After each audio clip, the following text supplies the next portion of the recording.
So today we are going to understand about the ear physiology. Okay. So the first thing you have to know about impedance matching. तो आज हम देखेंगे सबसे पहले what is impedance matching. So for understanding impedance matching, you have to first understand this anatomy and physiology of ear part. Okay. So here I have shown you external ear. Okay. So this is external ear. Up to this part, this is external ear. Okay. This is your tympanic membrane. Okay. So the word is here tympanic membrane, or the synonym is eardrum. So we can tell this tympanic membrane or eardrum. Okay. Now this tympanic membrane is connected by three sets of bones. So there are three bones over here: malleus, incus and steps. So this is malleus, then this is incus and this is steps. Now this step is connected with oval window, and by oval window actually they are moving inside the internal ear. So this is your external ear, this is your middle ear and this is your internal ear. Up to tympanic membrane is external ear. From a tympanic membrane to oval window is your middle ear. Then you are seeing here inner ear. So in inner ear you can see like cochlea.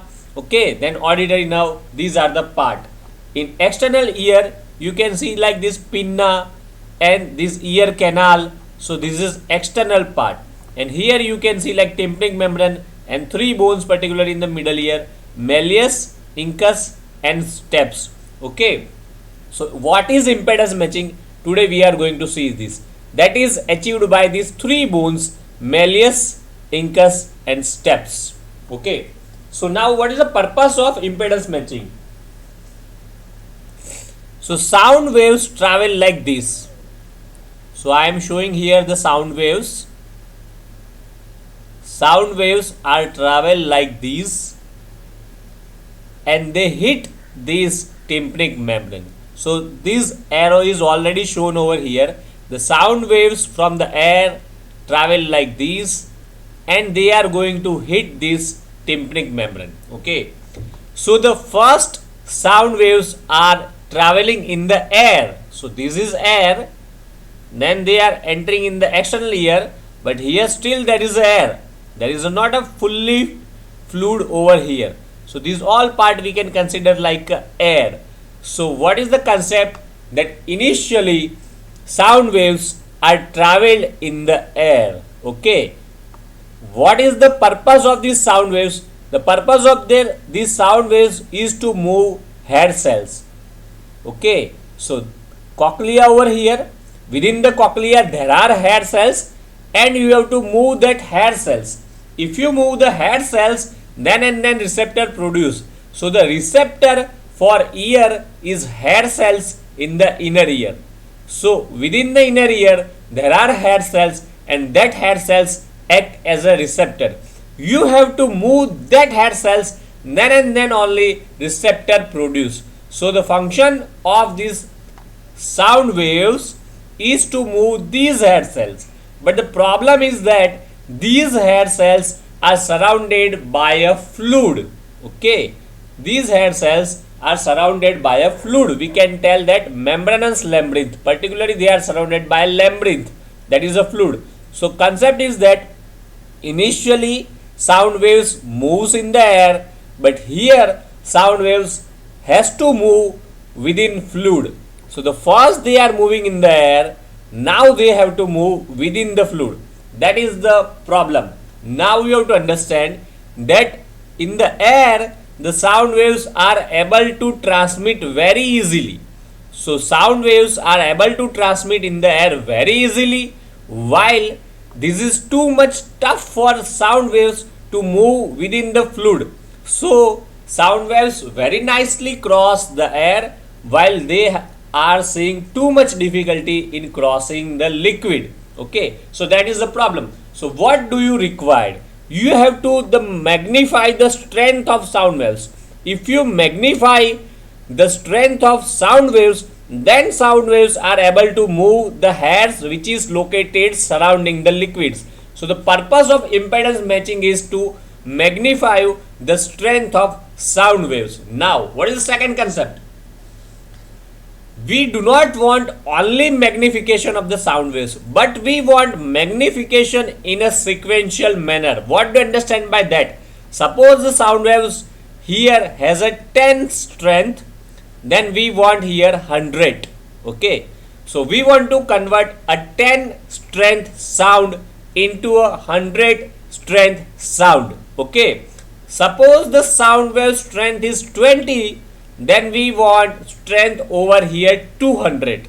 Suppose the sound wave strength is 30, then we want over here 300. That means I do not want only magnification, but I also want magnification in a sequential manner. That means if you give me tens, I want 100. If you give me 20, I want 100. This is not like that 10 is converted to 100 and 20 is converted to 150. They both are magnification. Understand this concept. 10 to 100 is also magnification. 20 to 150 is also magnification. But that we do not want. We want magnification plus magnification in a proper manner. That is required. That gives us ability to perceive the sound very nicely, and we can understand if there is a loud sound, they are moving hair cells in a tremendous manner. If there is not a loud sound, then they are going to move the hair cells in a very less amount. That's what we want, and that is achieved by impedance matching. So what do you understand by impedance matching?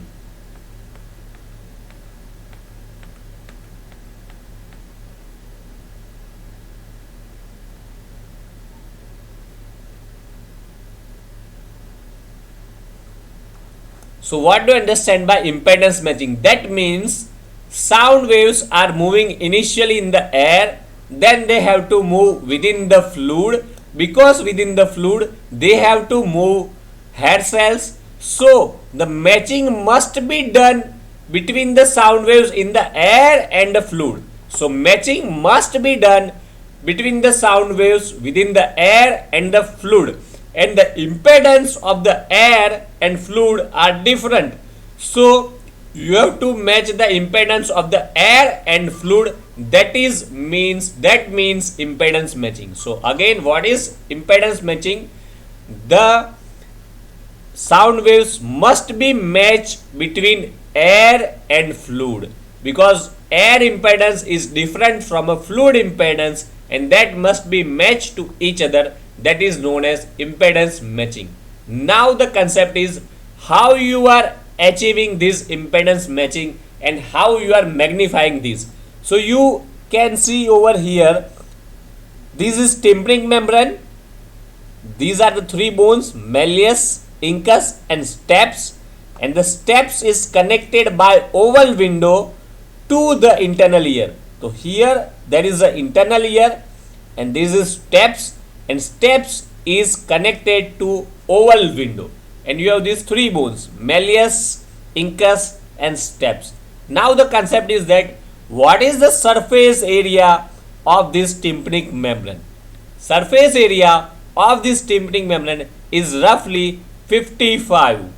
Okay, so what is the surface area of this tympanic membrane?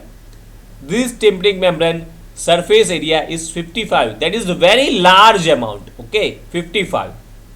While you can see surface area of face plate or a foot plate. These both are synonym. Many doctors says this is a face plate. Many are saying this is a foot plate. So this is stapes, face plate or a foot plate, that is going to connected with here oval window. Okay. So the surface area of this stapes face plate is only 3, or we can say 3.2. Okay. So this surface area is 55 and this surface area is only 3.2. That means this whole 55 force is going to impact on this 3.2 surface area. Okay. Because this whole tympanic membrane is connected to this bone, that is malleus, then incus, and then steps. So the vibration which are hitting on this tympanic membrane ultimately transmitted to the malleus, then incus, and then steps. And so the force generated over here is how much? Because this surface area is 55 and this is 3.2, that means force you have to calculate like this: 55 divided by 3.2, because this whole 55 are going to put their force on this 3.2. So how you have to calculate this magnification? You have to do like this: 55 divided by 3.2, that gives you 17. Okay, if you divide 55 by 3.2, you are getting 17. That is the number. Okay, 17. So I am showing in the next slide. Surface area of tympanic membrane is 55 square millimeter and the surface area of steps foot place is 3.2 square millimeter. That's why if you divide 55 by 3.2, that gives 17. Okay, so reduction of area is 17 times, while 17 times increase in the pressure, because the surface area is reducing 17 times, the pressure is going to produce over here, that is 17 times increased. Okay, so the 17 number is from a surface area, which is the second mechanism. Okay, the second mechanism is due to the lever action. So ossicles, the three ossicles, malleus, incus and steps, these are the three ossicles. These three ossicles provides a lever system. Now what do you understand by this lever system? And that reduced distance increase the force of movement by what? 1.3 times. What do you understand by this? So this acts like a lever system. What do you understand by lever system? So the concept is that if tympanic membrane is moving inside, malleus is also moving inside, steps is also moving inside. Sorry, if tympanic membrane is moving inside, malleus is also moving inside, incus is also moving inside, and steps is also moving inside. Okay, so if tympanic membrane move inside 1 centimeter, then malleus should also move 1 centimeter, incus should also move 1 centimeter, and steps should also move 1 centimeter. If these all four are moving 1 centimeter inside, then the force does not increase. That is the concept over here. If these all move 1 centimeter inside, then the force is not going to increase. But what happens actually? Actually what happens, if this tympanic membrane move 1 centimeter inside, these malleus and incus also move 1 centimeter inside.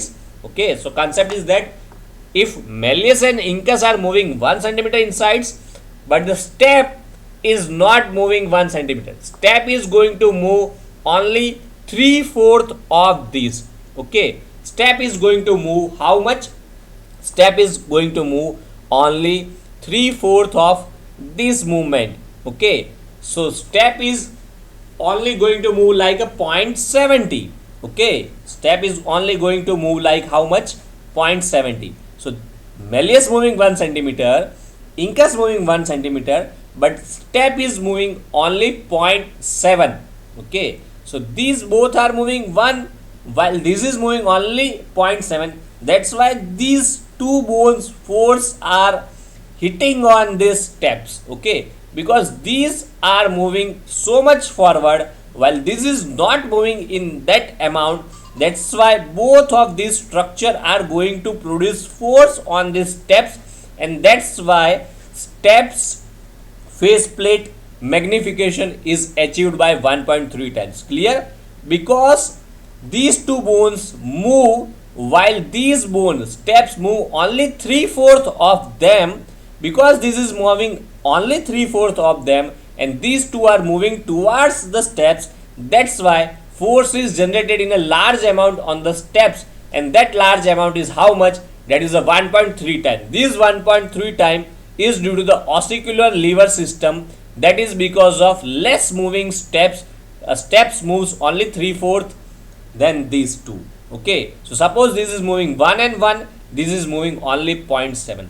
That's why the ossicle provide lever system that reduce the distance but increase the force of the movement by 1.3 times. Okay, Why we are reducing the distance? Initially this is the distance, but once these two are moved, this is not moving, so distance between them decreases. When the distance between them decreases, the force actually increases, that is increase in 1.3 times. So we have two numbers. First number is this 17, second number is this 1.3. 17 is due to the surface area change, 1.3 is due to the oscicular lever action.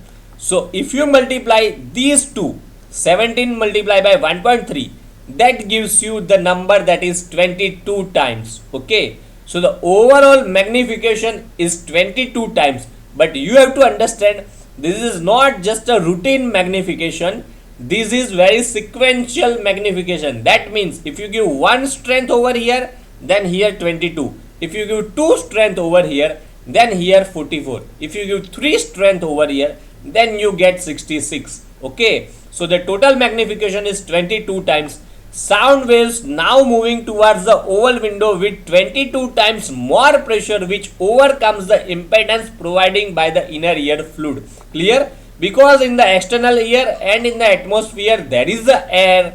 In air there is not a tremendous amount of resistance, not a tremendous amount of impedance, but within the inner ear there is a fluid, and fluid gives you tremendous amount of resistance. To overcome that resistance, you have to magnify your sound wave strength by 22 times. That is achieved like this. So this is impedance matching.